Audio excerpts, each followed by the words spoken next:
the heck is up, you guys? It's your boy Ace, aka Animated Heroes here, back with another action figure review. Today, we're going to be taking a look at some One Piece greatness. We're going to be reviewing the SH Figuarts, Roronoa Zoro from Romance Dawn, or early One Piece, which was when this series was absolute peak. And y'all know I am super excited for this one, so let's go ahead and get right into it, starting off with the sexy packaging.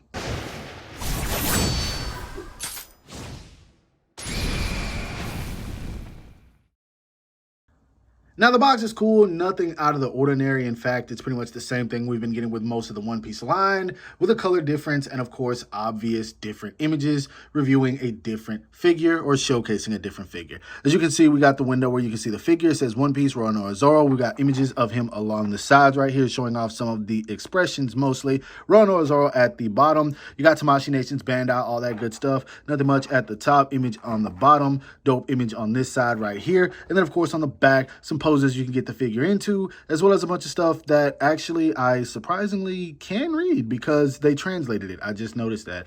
Some stuff I still can't read though, but anyway, who cares about that? Let's bust this figure out, man. This is one I'm super ready to talk about. I've heard nothing but good things, and now it's my turn to finally get to enjoy it. Now, when it comes to the One Piece line, we all know that this line has its hits, it has its misses, but when I tell you guys, this figure right here doesn't miss, it don't miss.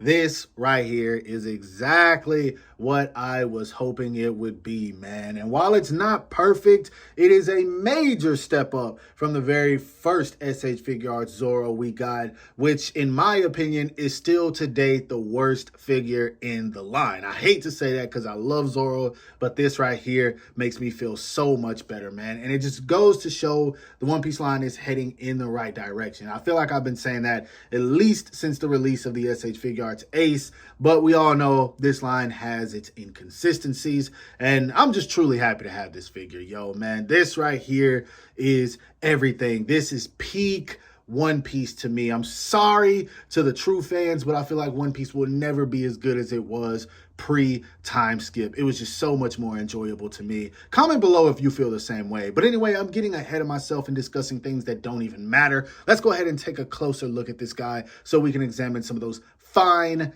details. Now, taking a closer look at this guy, as you can see, man, we've got the serious Zoro face, man, looking so good. We've got the signature white t-shirt with the bandana, the green sash, and these pants that look black, but honestly, if you get this figure in hand, it's a really dark, undersaturated green. You can see it a little bit more in the boots just because they have a tad bit more of a shine to them than the pants, but they are not black. The sculpt work, the detail on this figure, it's very simple, but it's to the point and it does absolutely what it needs to. Now, when I say it's simple, that still works because this was when One Piece had even simpler designs than what it does nowadays. And I still feel like Ichiro Oda's artwork is still simplistic, but it has changed a bit from the older One Piece to modern. Now, if you guys want to see him next to the current Zoro, here he is. From the looks of it, it is the same hair sculpt, which, I mean, it's fine. The only difference is it's a little bit more green, a little bit more mossy. Sanji would love that. He would love that comment. But yeah, man, the faceplates, I think same shape and everything. Let's find out. So I'm going to take the faceplate off of this guy, and then we're going to put this faceplate on here. We're just having some fun right now. There it is. There it is. So if you guys want to mix it up and have Zoro with both eyes pre-time skip, there you go, or post-time skip. And if you want to switch it up and have him missing the eye pre-time skip, there you go. That's just something I did for some fun. Now, the skin tones don't match so it's not going to look the best. It does look a little bit better on this than this, but yeah, anyway, let's go ahead and get back, because we're not talking about the worst figure in the line anymore. I just wanted to show these face plates off. But yeah, this is a super dope figure, man. I am truly digging this thing. Now, anyway, let's go ahead and put him back so we can see how tall he stands. Now, when it comes to the height on this guy, to the top of his head, he stands a little bit under 6.5 inches, I'd say, right at about 6.25. Of course, we'll be doing some size comparisons a little bit later, and I'll show him off to quite a few figures in the One Piece line, so you can really gauge how he scales with the other figures. Now, when it comes to the articulation, he looks up only about that much because the hair does touch the back of the neck, so you're not going to get anything more, but he does look down very well. The neck movement is also great, so you can get this guy in a variety of poses. You can get him ignoring Sanji, you can get him looking at a beer, or you could get him just looking around whenever he's lost somewhere or browsing around in another anime because he's somewhere completely different from the destination that he was trying to reach. Now, when it comes to the arms, they go up and out about this much. Effective, but very ugly, man. And I don't know why, because Tamashii Nations has done designs like this before that look so much better and don't have all of the excess gapping. So I don't know what's up with that. The One Piece line, again, just has some very weird decision making, but again, it does work. It's just not the best looking. Now, tucking those back in and bringing them forward, if we're talking butterfly joints, arms come all the way in, so no issues with sword swinging poses there. You don't have to worry about those. That is not an issue to be had with this figure. Bandana, as you guys can see, is coming off. I'm actually going to take it off because I don't want it falling. There we go. It was a little tough to get his hand off. But yeah, anyway, he does have a bicep swivel, double jointed elbows that are very effective. Hands are on a hinge and they move around just fine. So that is good. When it comes to the diaphragm, this is where he is very limited. He doesn't really lean back at all, leans forward only about that much. And then if you try to move it anymore, it is going to pop off. So I do wish this was a very soft plastic and that we could utilize the waist, but sadly that's about as much as you get going forward. A little bit more going back, but you want him really going forward more for those excuse me, onigiri poses. But also, guys, I forgot to tell you guys, if you didn't watch my unboxing, I am sick, so if you hear it, there you go. Anyway, foot goes forward about that much. I do wish he could kick a little bit higher, but that's me pushing it. That's pretty much all you get. Goes back about that much, so still not much. Goes all the way out so he can do a full split. He does have a thigh swivel. Now, this is the worst part about this figure to me. Single jointed knees. Don't like that. And the knees are ugly. Come on, Tamashii.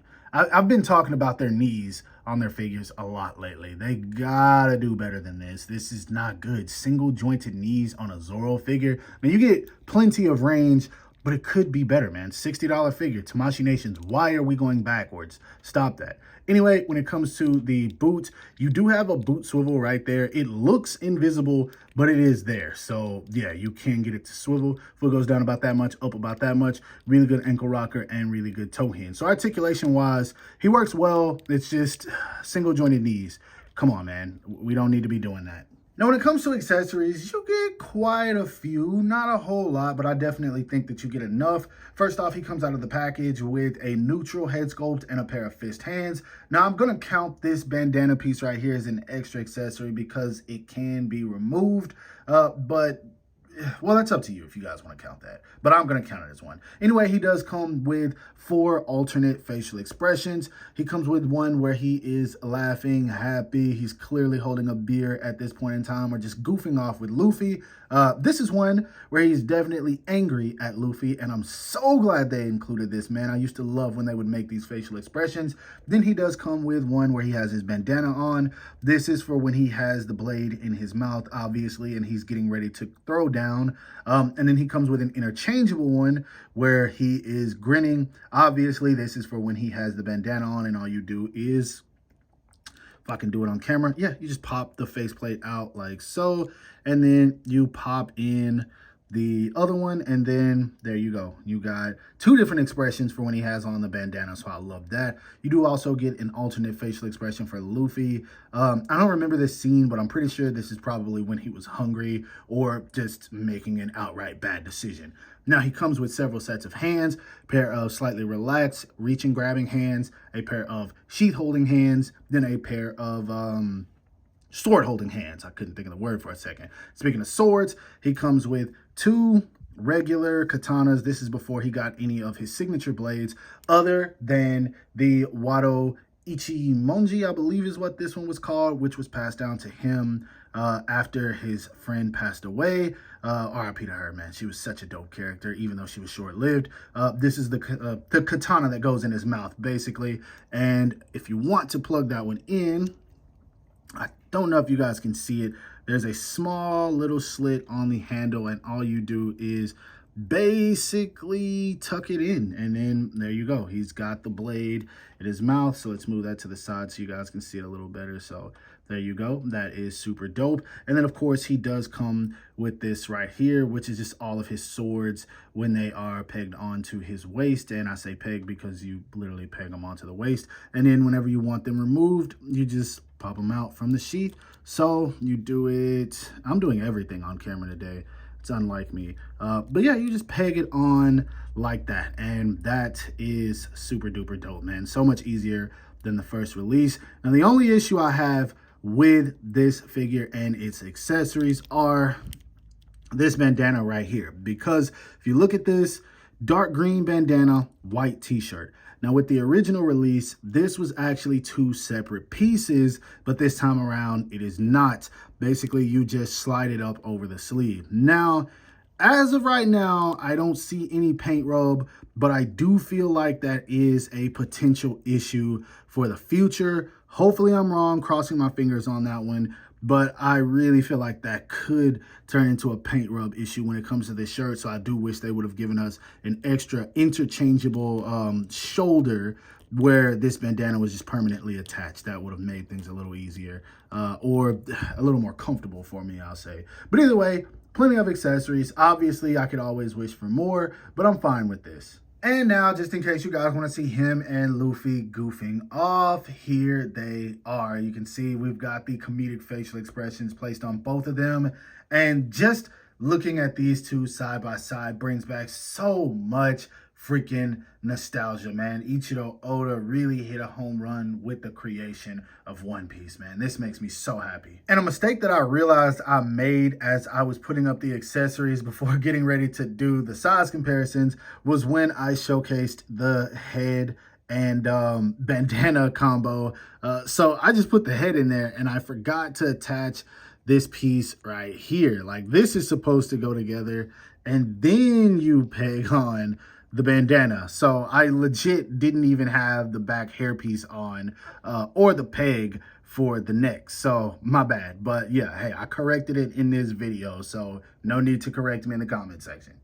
Moving on to size comparisons, here he is standing next to the SH Figuarts Romance Dawn Monkey D. Luffy, the SH Figuarts Romance Dawn Nami, and of course the best figure in the line, the SH Figuarts Porcus D. Ace. And I just realized, man, is Ace that much taller than Zoro? Now, I know figures sometimes aren't scaled accurately, especially when it comes to SH Figuarts, but is Ace taller? Might have to look that up. Next up, here he is standing next to some Wano Arc Straw Hats. We've got him standing next to the SH Figuarts Wano Luffy, the SH Figuarts Wano Zoro, and then the SH Figuarts Wano Sanji. Here he is standing next to the SH Figuarts Wano Arc Trafalgar Law, the SH Figuarts Gear 5, Monkey D. Luffy, and of course the SH Figuarts, I don't even remember what arc this is, Sabo. I think it's the one that takes place after Egghead. I'm not all the way caught up, but who would have thought, man? The beginning of One Piece until now, so much has changed. So much has changed. I never would have saw Gear 5 coming 8 years ago, but here we are. Lastly, for some random extras, here he is standing next to a Marvel Legends Amazing Fantasy Spider-Man, a Jada Toy Street Fighter, whatever, Fei Long, and then a Metacom Toy or Mafex Daredevil. Now, if you're wondering if I recommend this figure by the end of this review, That question is absolutely insane because I think it's obvious, yo. This figure checks every single box that the previous Zoro figure did not, man. The fun factor is all there. This guy has not fallen apart on me. There's very few limitations in comparison to the original release. I'm not a fan of the single jointed knees, but I have found that for the most part, despite that, I've still been able to get him in just about every single pose that I've wanted. I'm not a fan of the design when it comes to the arms, but again, you can pretty much get this guy in any pose you want. The torso is probably where there is the most limitation, but even still, that's not very much, man. You can get him in those crouching down poses with very little effort, man. Now, obviously, you want your figure to be able to crunch a little bit deeper, especially given that it's a, what, $60 figure. But, I mean, out of everything it shows on the package, I've been able to do it. And for the most part, all those poses that I've seen him do in the series, when it was during the Romance Dawn arc, I've been able to do it, man. So I really cannot complain, man. Just the fact that there's no parts falling off, no QC issues, no extremely poor design choices. This is just a major step up, and that's exactly why I recommend it. And I'm going to recommend it even more so if you did buy the first Roronoa Zoro figure, just so you can experience happiness with a Zoro figure. If you bought that one, definitely buy this one. Even if you don't plan on keeping it in your collection, you're done with the One Piece line, you've given up because of the multiple failures, at least get your hands on this guy so you can see how drastically different it is in terms of the improvements Tamashii Nation's made. But overall, that's my review. I hope that you guys enjoyed it. If so, don't forget to give it a thumbs up, as that always helps me out. Subscribe to the channel if you haven't already or you're new here, and then make sure you hit that bell icon so you're notified whenever I upload new content. And last but not least, follow me on everything you see listed in the description below to keep up with my activity outside of YouTube. Hope you guys have a great rest of your day. Stay safe wherever you are, and bye.